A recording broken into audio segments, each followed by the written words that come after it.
Hey guys, Dave from Nerdarchy, for nerds, by nerds, hang out with this nerd. Nerdarchy's Ted.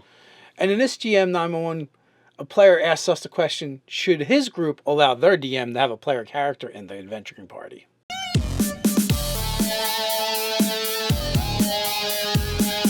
Jump down to the description below where you can sign up for Nerdarchy the newsletter, get weekly gaming tips, as well as learn how to game with Nerdarchy. This is a GM 911, and as always, you can find the original post down in the description below, marked as such. So Jeremy has a problem, and his problem is his DM is like, I'm going to run for you guys. I'm going to introduce an NPC that I'm also going to play that's going along with you guys. And the DM controlled player character, if you will, is the idea. And he's like, that's all good. And then he realized that the character was like 2 levels higher than the rest of the party. So it creates a, it creates a problem, it creates an issue. And I think it boils down to a couple different things. But the most important is why. Why are you doing it? So if you feel that you've got inexperienced players and you have got an NPC that's in the mix to help them out and to guide the story when the players can't handle it, I'm all for it. You want to put a cleric in the party that doesn't actually engage in combat short of I use my spells to heal the party when they're damaged. Sure, if you really feel the need.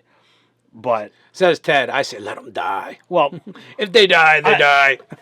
Yes, if you want to, pull out the Rocky IV quote, if he dies, he dies.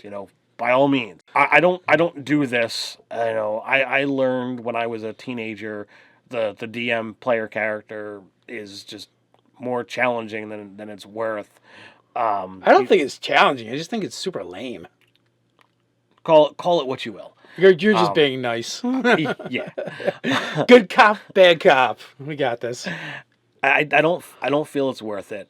There's always enough people in the group, and there's always ways that you can plan your adventure based on the party that you have. All right, if you got players and no one wants to play the cleric, you can provide ways that they can heal, magic items, potions, rests. You can find ways to make it all work.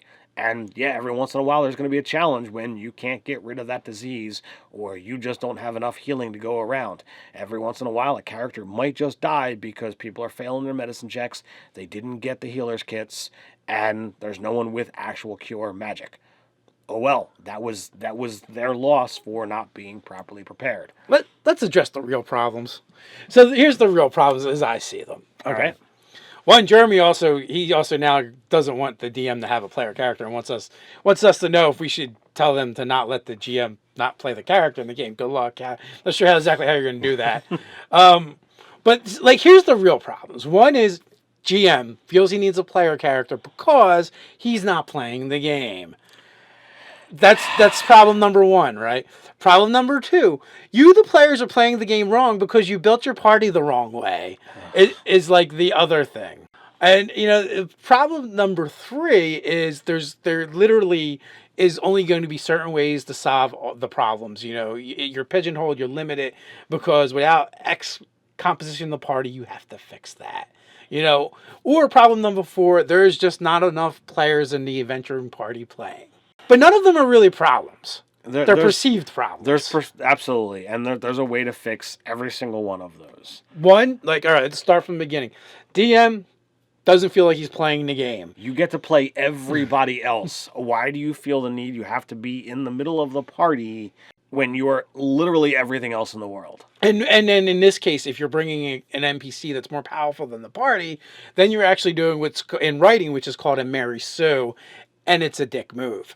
You're showboating. Yeah. And so the next thing is, well, the players are playing the game wrong because they built the party wrong. They don't have X. Well, as I had already said, there is way to solve every problem or to plan your sessions around the party that you have. That is what you should be doing as a GM.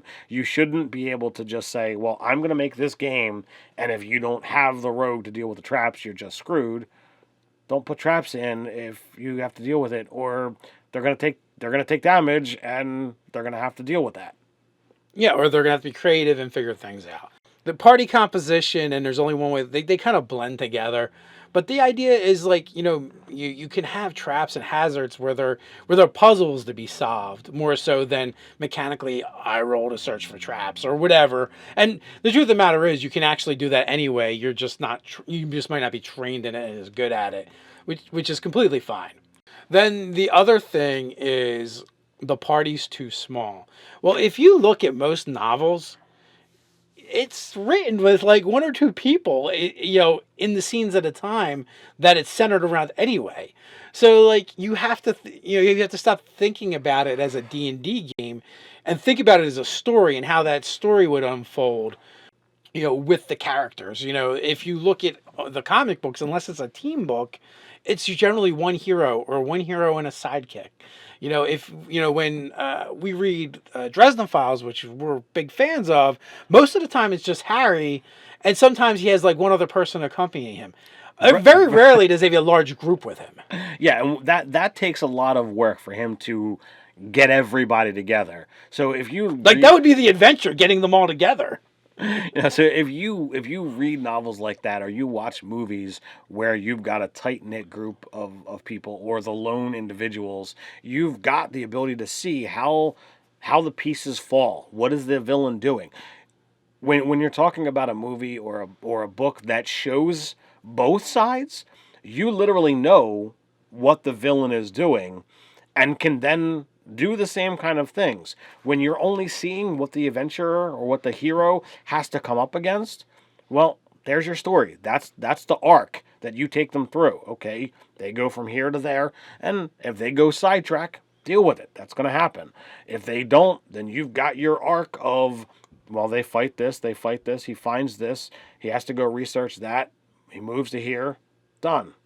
My game last night was supposed to have 4 players in it. We had 3. And you just tell the story, like you don't have like you. I feel like GMs spend all this time worrying about this stuff that's going to be inconsequential. Once you get into the game and you start playing, especially if you're focused on telling a story and not doing like dungeon crawls and things like that. So your game style is going to be affected as well. But maybe you just need to change your game style to what you have going on in front of you, instead of making what you have in front of you trying to conform somehow to the style of game you want to play. Or you're going to have to go out and figure out how to get the group together that's going to play that game that you want. So then the last thing on your list of there's a specific way to solve the problem, and if you don't do it this way, you're wrong. That, I think, is just poor planning. If you present a problem, there should always be more than one way to solve it. And there's a high likelihood of your players coming up with a solution that makes sense, seems fun, but wasn't on your list, and you should allow it. Most of the time, I don't even come up with solutions anymore. I just throw the problems out there and see what they do with them. It's far more entertaining that way, I think. Now, for the last thing that Jeremy said, and I kind of like answered it flippantly a little bit, but he's like, should we let him do that? Like, you should have a discussion with your GM and be like, hey, we don't think this is going to be fun, and we'd rather not participate in that. Because, like, if they're going to do it, there isn't a whole lot you can do unless you just leave the game. Because you're not going to be able to make them do anything. Yeah, as a GM, they've got the final say. So if you're agreeing to play the game and he wants to do it, you really can't stop him, because as a GM, he's got the power, but you have the power to completely just not play. Right. So pretty much that's it in a nutshell. Question is, guys, how would you handle this in your game? Have you had to deal with this in your game?